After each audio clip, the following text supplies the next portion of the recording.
Bonjour à tous. Donc aujourd'hui, je vais vous montrer une petite manipulation pour insérer les images dans toutes sortes de documents.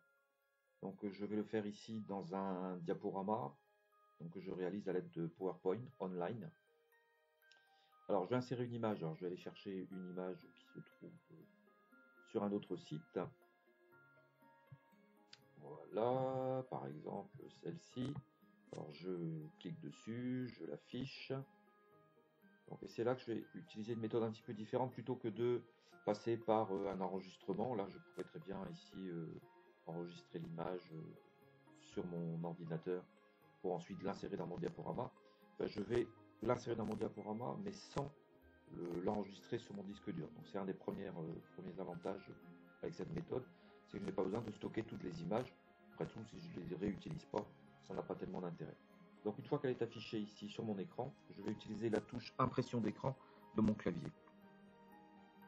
Donc en appuyant sur la touche impression d'écran de mon clavier, j'ai sauvegardé tout mon écran, donc sous la forme d'une image.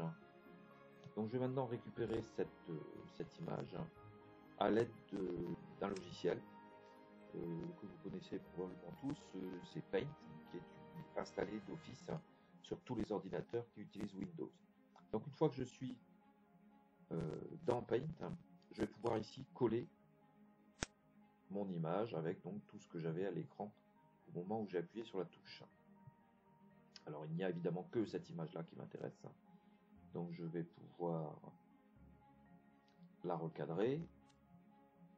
Voilà, donc je prends l'outil sélectionné, je sélectionne la partie qui m'intéresse dans mon image et je vais recopier à nouveau ça, donc CTRL C au clavier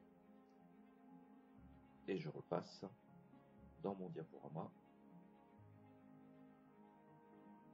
Voilà, et CTRL V dans mon diaporama.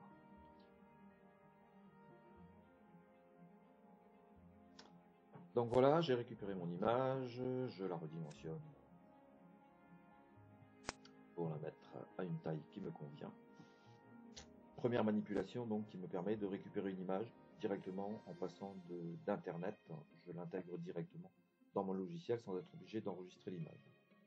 Alors autre intérêt, j'ai quelques images que j'ai déjà enregistrées sur mon disque dur. Donc je vais avoir celle-ci par exemple, Solar System. Donc, je vais vouloir insérer. PowerPoint n'est pas capable de lire ce type d'image. Donc là encore, en utilisant la même méthode, je vais pouvoir quand même insérer cette image dans mon diaporama.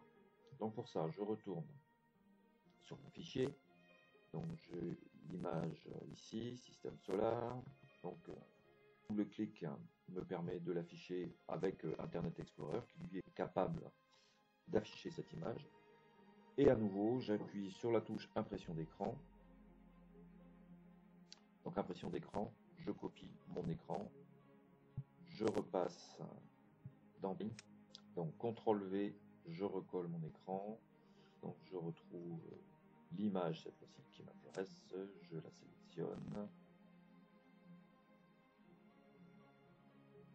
CTRL C pour copier ce que j'ai sélectionné, je reviens dans mon diaporama et CTRL V à nouveau donc pour coller l'image. Et je la redimensionne encore une fois pour la mettre à une taille qui me convient.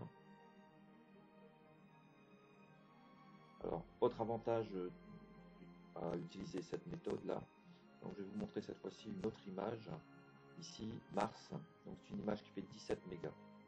En fait 17 mégas, si je l'ouvre directement avec Paint, c'est une image qui est de très grande taille. Alors en fait, si j'insère une image de cette taille-là dans mon diaporama va aussi être très lourd. Donc j'ai intérêt encore à optimiser la taille de mes images. Donc je peux utiliser des logiciels qui vont permettre de redimensionner les images, mais je peux, là encore avec la méthode que je vous ai montrée, mettre directement les images à la taille voulue. Donc pour ça, je vais faire un aperçu de cette image. Là, elle a une taille qui me convient visuellement, donc je repasse par la touche d'impression d'écran. On repart sur Paint. CTRL V. Donc mon image est venue ici. Je vais pouvoir la sélectionner. CTRL C à nouveau pour copier juste la zone qui m'intéresse.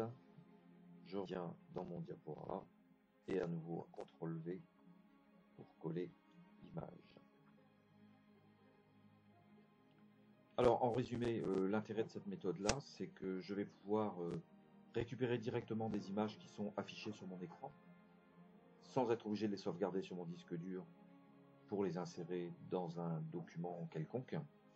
La méthode que je vous ai montrée là, je l'ai utilisée pour insérer des images dans un PowerPoint online, mais ça fonctionne aussi très bien sur un Microsoft Word installé sur ordinateur ou un OpenOffice ou les outils en ligne de Google aussi par exemple. Voilà, ça fonctionne très bien. Le principe est toujours le même.